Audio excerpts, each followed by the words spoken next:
Nossos convidados de hoje são Vicente Loureiro e o deputado Luiz Paulo. Para melhorar a mobilidade urbana na metrópole e atrair investimentos para a região, foi inaugurado o Arco Metropolitano. Mas, segundo especialistas, para que o arco cumpra sua função, é preciso proteger a rodovia da ocupação desordenada de seu entorno. Vamos acompanhar. Gradativamente, se nós não tomarmos essas medidas, as vias vão acabar se inviabilizando como vias de transporte. As estradas vão passar gradativamente a qualidade de avenida e de avenida vão para ruas. É o destransporte. E isso é uma coisa que, dentro do planejamento do Estado, nós estamos muito preocupados. Nós estamos fazendo, nesse momento, com o apoio do Banco Mundial, o PELC, que é o Plano de Estratégia Logística e Cargas, e esse é um dos assuntos que nós estamos nos detendo, estudando como é que a gente pode encaminhar uma solução para isso. Agora, certamente, a solução legal sempre é uma solução fundamental. E, para isso, evidentemente, será muito importante que os deputados estaduais possam também, vamos dizer assim, vislumbrar esse tipo de questão. Nós falávamos no bloco anterior justamente desse processo de governança, articulação e discussão. Como a gente pode incluir também esse tema do arco metropolitano nessa discussão? Eu acredito que governança e planejamento são como irmãos siameses. É necessário que estejam trabalhando juntos, um instrumento do outro, uma ferramenta para que o outro funcione, principalmente num ambiente com entes da federação com distintas competências e poderes, às vezes até poderes também sobrepostos. Mas o que eu queria dizer por que eu estou falando isso? Porque no caso do arco, esse é o problema. Nós temos que tratar do arco para que ele possa cumprir a sua função, né, e de ajudar no desenvolvimento da região metropolitana, principalmente nessa sua zona periférica, de estabelecer oportunidades de emprego para a população e de distensionar, de tirar a pressão sobre o núcleo metropolitano e essa demanda de mais de 2 milhões de pessoas vindo da periferia para o centro todo dia, que é insustentável.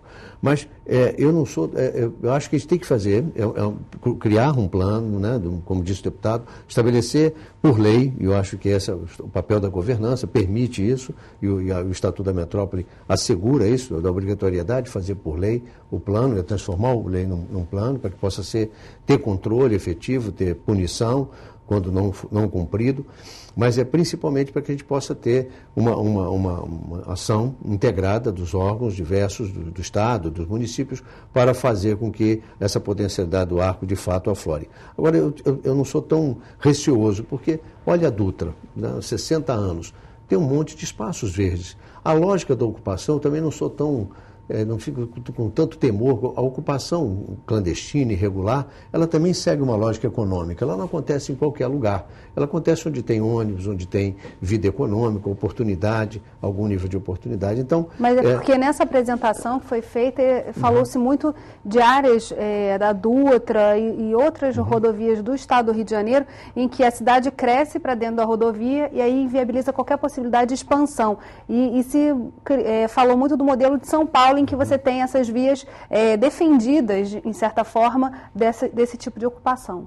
No território metropolitano, nas áreas que foram conurbadas inicialmente, houve sim uma extensão sobre a faixa de domínio, com edificações, mas você vê a duplicação da Dutra, ela conseguiu ser feita, né? O que não conseguiu é fazer com que o tráfego local, né, o tráfego sub-regional, não deixasse de passar por ela. Esse é que é um problema. Mas ela conseguiu ser duplicada, até onde ela foi duplicada, dentro da faixa de domínio.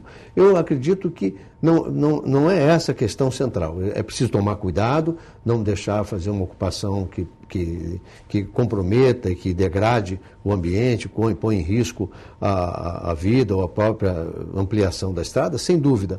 Mas o ponto principal é fazer com que a gente consiga juntar as energias dos atores diversos envolvidos, até da iniciativa privada, para que o processo de ocupação das áreas vocacionadas num arco vocacionadas para o desenvolvimento, possam ter o seu destino. Porque nem todas as áreas do arco também são vocacionadas para isso. Tem restrições ambientais, problemas de acesso, enfim, não é uma receita assim tão clara e objetiva. É preciso estudar, olhar a matéria e definir com clareza as regras e fazer cumpri-las.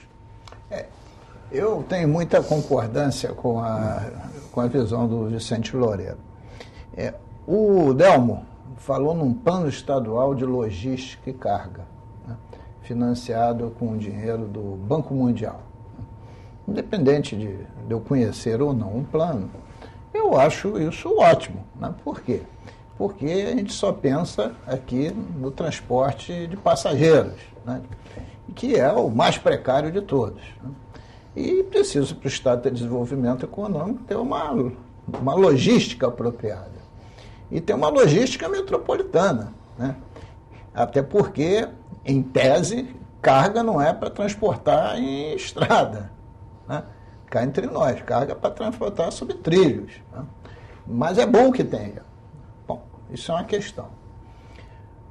Claro que uma estrada visa, primordialmente, o transporte de longa distância, tanto de passageiros quanto de cargas. Para isso é uma estrada.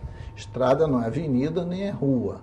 Ora, se essa estrada tiver uma faixa de domínio que preveja o hoje e o amanhã, que essa faixa de domínio não seja ocupada irregularmente por ninguém, né, como tem sido na Dutra, na Brasil, na 040, a faixa de domínio é respeitada. Né? Então, esse plano de logística também está respeitado. Né? Agora, qualquer via é atrator de pessoas, de indústria, de comércio e de moradia. Esses eixos, historicamente, sempre se conurbam.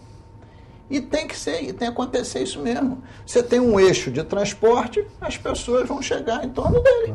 É a história. Foi assim com o nosso trem. Né? O que precisa é que essa chegada tenha um planejamento de uso do solo, para respeitar as vocações. Tem áreas que sejam industriais, outras sejam residenciais, outras não têm ocupação nenhuma. Mas como é que a gente faz, por exemplo, quando acontece o que está acontecendo com Itaboraí, em que você tem uma expectativa de crescimento enorme por conta do Comperj e, de repente, esse investimento não se realiza da forma como se esperava e aí vem o empobrecimento da cidade e todo um processo de decadência dos habitantes. No Rio já aconteceu isso algumas vezes. São duas questões absolutamente distintas. Nós estamos falando em planejamento de um rodoanel, né? Uhum. Previsão de indústria, previsão de comércio, previsão de moradia, previsão de nada, áreas verdes, uhum, proteção aos ecossistemas, etc. Isso é o planejamento. Ora, Comperj é outra história. Lá tem a BR-101, que está com a sua faixa dominada. Ninguém construiu dentro da BR-101. Aí se alocou lá um complexo petroquímico, que no tempo virou refinaria. Milhares e milhares de pessoas foram trabalhar lá na implantação. De repente, a Petrobras entrou em crise e ficou tudo parado. Aí Itaboraí se transformou numa cidade fantasma. Isso é outra história. Não, eu estou citando como exemplo... Mas não se invadiu a faixa de domínio. Não, eu não estou falando que se invadiu. Itaboraí também nunca foi um exemplo de planejamento urbano, de definição correta de uso do solo. Todo esse crescimento, como também já aconteceu lá em Macaé, se deu de uma forma absolutamente anárquica. Mas, na verdade, a gente está falando de cidades que estão no entorno do Rio de Janeiro, em que essa ocupação acontece. A favelização é um processo que avança pelas vias e avança pelas rodovias também. É muito nesse sentido. Quer dizer, quando você faveliza uma cidade, quando há decadência econômica, essa ocupação ela fica mais complicada. E aí o custo de se tirar essas pessoas de lá é muito maior. Né? Eu acho que tem... Para concluir, para a gente ir para o próximo. Nós temos que trabalhar, como diz, o povo diz popularmente assim, fritar o peixe com o olho no gato. Quer dizer, uma decisão de fazer um complexo petroquímico como esse, que depois virou uma refinaria, incita diversos parceiros, pessoas que querem trabalhar, vender produtos, se estabelecer, aproveitar o frenesi que um investimento, uma obra desse tamanho coloca, né, para as pessoas. Isso é uma coisa. Então, isso exige, às vezes, muitas decisões pragmáticas de natureza pessoal, no negócio e dos governos também. O drama que eu acho que a gente viveu no Comperj, que a gente não conseguiu equacionar, teve importante esforço, a Caixa Econômica participou, o BNDES, diversos órgãos de governo, estadual, municipal, mas a concertação, teve um consórcio de municípios do Conleste, mas conseguia fazer com que a gente estabeleça um planejamento e respeite esse planejamento, estabeleça o que é estruturante e que tem que ser feito de qualquer maneira, né? Que são as obras que, se não fizer, vai dar problema, ou tomar os cuidados, por exemplo, que a própria Petrobras toma em outras obras, por causa da certificação ISO 9000, e etc., ela faz com que não contrate terceirizados ou só contrate determinadas condições muito seguras. Quer dizer, no Comperj isso não aconteceu. A gente não conseguiu orquestrar esse processo. Aí, quando dá um revés como esse, uma crise, né, a situação toda se deflagra. As pessoas começam a quebradeira de geral, de pequenos negócios, as pessoas começam a desistir, a feverização aumenta. Então, eu acho que é mais um exemplo que você cita do que a falta de planejamento, de concertação é capaz de gerar, mesmo quando você tem um grande e belo investimento, que é fazer uma refinaria, principalmente um complexo petroquímico. A gente vai continuar conversando sobre isso no próximo bloco. Vamos fazer um rápido intervalo e voltamos já. Rio em Foco aqui, política e economia caminham juntas.